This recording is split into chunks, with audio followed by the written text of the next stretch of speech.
Dans ma famille paternelle, tous sont diabétiques, jusqu'à mon père.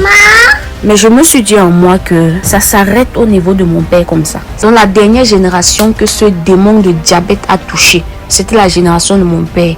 Et c'est fini comme ça.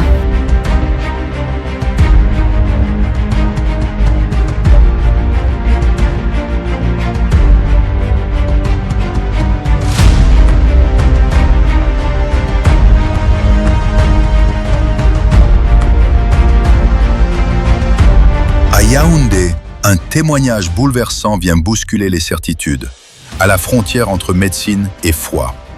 Dans le cadre du programme spirituel « Dieu n'est pas mort », une femme enceinte, sœur Ginette, fait face à une situation jugée critique.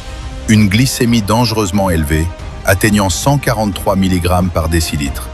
Le verdict médical est clair, sans prise d'insuline. Les risques pour sa grossesse sont sérieux, voire préoccupants. Mais contre toute attente, une autre voie est choisie. Refusant de céder à la peur, elle s'engage dans une démarche spirituelle intense, guidée par le pasteur Elihu Jedidja Mapoko. Pendant 10 jours, un programme de prière est lancé, inspiré de la foi inébranlable de Daniel, un temps de consécration, de discipline et de confiance totale en Dieu. L'objectif est audacieux, voir la main de Dieu agir là où la médecine impose un traitement. 10 jours plus tard, le résultat tombe et surprend. La glycémie chute de 143 à 117 mg par décilitre. Une amélioration nette. Le médecin, satisfait, félicite la patiente pour ce qu'il considère comme une bonne observance du traitement, tout en recommandant de poursuivre l'insuline jusqu'à l'accouchement. Mais pour sœur Ginette, la lecture est tout autre. Je suis partie chez le gynécologue, après analyse, après observation et tout. Il a déclaré qu'il s'agit là d'un diabète gestationnel et que je devais absolument, rapidement faire un traitement. Et il m'a mis sur insuline. J'ai dit dans mon cœur que moi, je ne prendrais pas ça. Il m'a dit qu'il n'y a pas d'autre solution. Je dois seulement... Donc, j'étais censée m'injecter après chaque repas. Après chaque repas, j'étais censée m'injecter l'insuline. Et si je ne prends pas l'insuline, ça peut me créer des complications. Il m'a mis sur un traitement de 7 jours. J'ai appelé le pasteur Mapoko. Je lui ai dit, papa, voici ce que je suis à l'hôpital actuellement. Voici ce qu'on a dit, voici les résultats. Je lui ai dit, qu'est-ce que toi, tu me demandes de faire? Mais la réalité, c'est que moi, je ne veux pas prendre les insulines. Recouvre-moi à l'église le soir et on va prier. Il m'a mis sur un programme de prière de 10 jours. J'ai suivi ce programme de 10 jours sans prendre d'insuline, sans prendre quoi que ce soit. Juste vérifier normalement mon alimentation et tout, sans prendre d'insuline.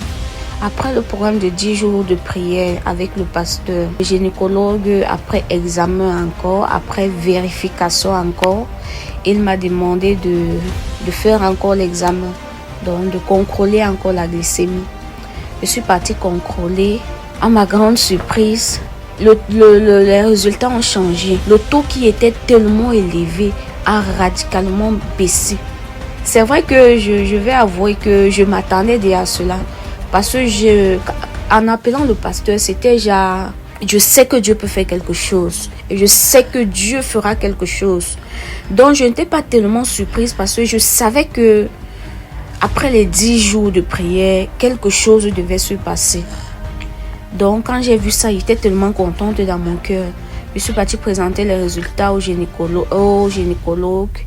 Lui-même, il m'a dit que tu as bien pris tes insulines parce que ça a bien marché. Ça a bien marché. À un moment donné, il m'a demandé si elle se fait suivre par un autre docteur. Je lui ai dit non, papa. Oui, tout se passe absolument bien. Il n'y a plus à s'inquiéter et tout. Continue juste à suivre ton alimentation jusqu'à l'accouchement, mais qu'il n'y a plus à s'inquiéter. Elle affirme avec conviction « Je rends grâce à Dieu. Sans insuline, ma glycémie a baissé. » 2 lectures d'un même miracle apparent. D'un côté, la rigueur médicale. De l'autre, la puissance de la foi. Une tension subtile entre science et spiritualité, où chacun interprète selon ses repères. Dans ce contexte, le pasteur parle d'insuline spirituelle, une image forte pour désigner l'intervention divine à travers la prière. Alors, simple coïncidence médicale ou manifestation de la gloire de Dieu? Pour les fidèles du programme, il ne fait aucun doute. Dieu agit encore, et ce témoignage en est une preuve vivante.